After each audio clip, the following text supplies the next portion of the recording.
Hey everyone, Dave Shinskie at Baseball Rebellion. We're going to go over some Rapsodo data and how we use it here at Baseball Rebellion. This is one of my players, one of my pitchers, Jackson. He's 11 years old.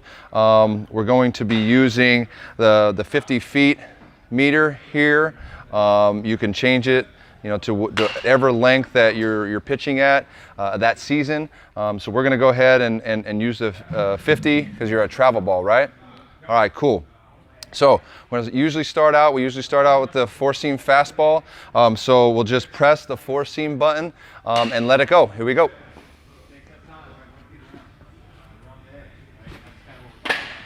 Great.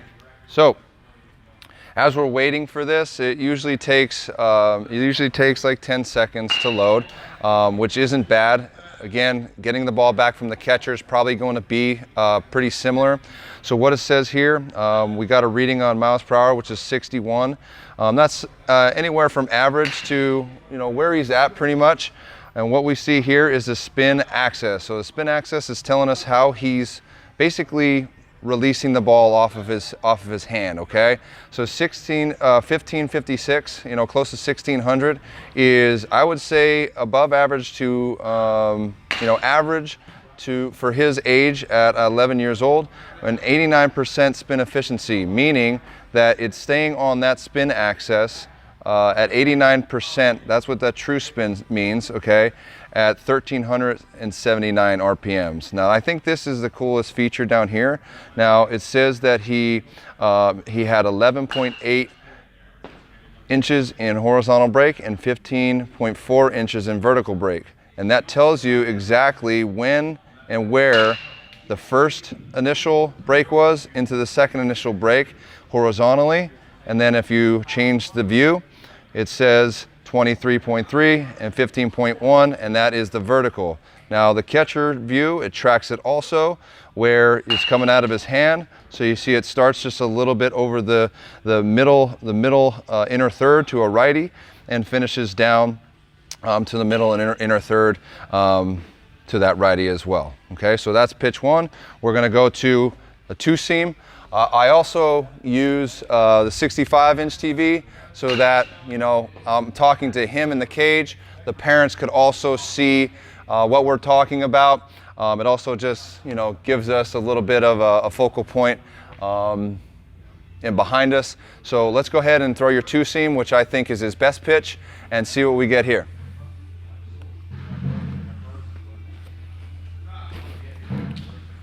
Pretty good. So again, that was a little bit out of the zone. Okay, grab another ball, and we'll see if we pick that one up.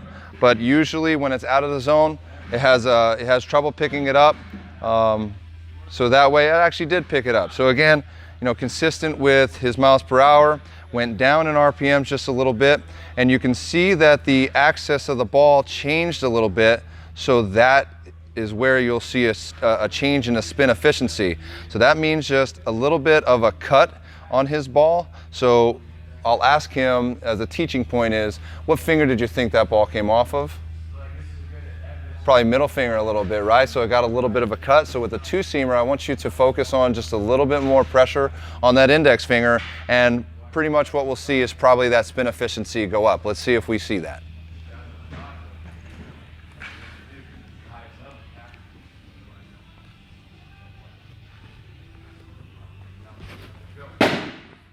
And you heard that bang. That means it was in the strike zone. So let's see if we picked up any spin efficiency on that one. So again, you can see the spin axis, the blue line went up a little bit. So that means he's getting off his index finger a little bit more. So that spin efficiency goes up. Now you'll see with the 2-seam, it sinks a little bit more. But this is a really good, I call this a disappearing 2-seam, basically because he's got the same amount of horizontal break as vertical break. And you'll see a lot of the times when that happens that it breaks pretty much at the same level horizontally as it does vertically. And that's what we call a disappearing 2-seamer. Nice job right there, buddy. Now, we're going to go to his breaking stuff and off speed. Again, change up. It's early in the year. So again, I don't I don't care if you're out of the zone here. It's a feel pitch. So let's get a feel for your changeup. How do you hold your changeup? Circle change. He holds the circle change. So again, depending on what we see with his spin access, we might, change his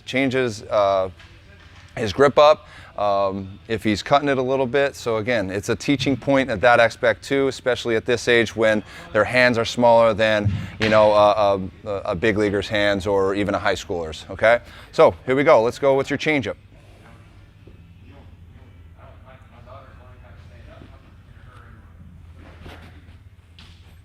So again, right, you haven't thrown that pitch in a while. That was out of the zone. Probably not going to pick that up. So what we're going to do is just go, hey, forget about that pitch. Let's go to the next one, okay? Here we go. Yep. Feel that middle finger be part of where you're going with that ball. Your thumb should be pointing literally where you want to go. So your ring finger and middle finger are really the driving force off the ball, and your thumb should be on the bottom side of that ball.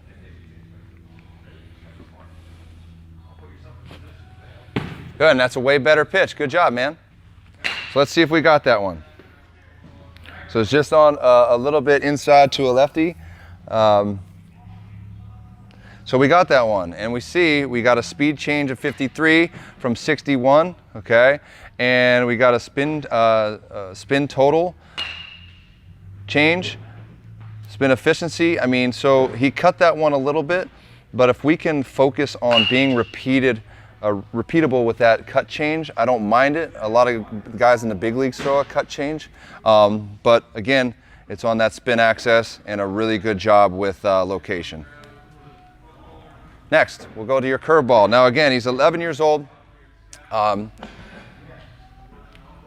I don't condone throwing a curveball all the time at this age, but we've worked on his movements and mechanics and made sure that he's really efficient with repeating, and I feel comfortable with him at this age being able to throw a curveball and not trying to do anything to manipulate the ball. So what we'll try to do is, again, look at your grip. Perfect. Go through your movements and see what kind of spin we get. Great.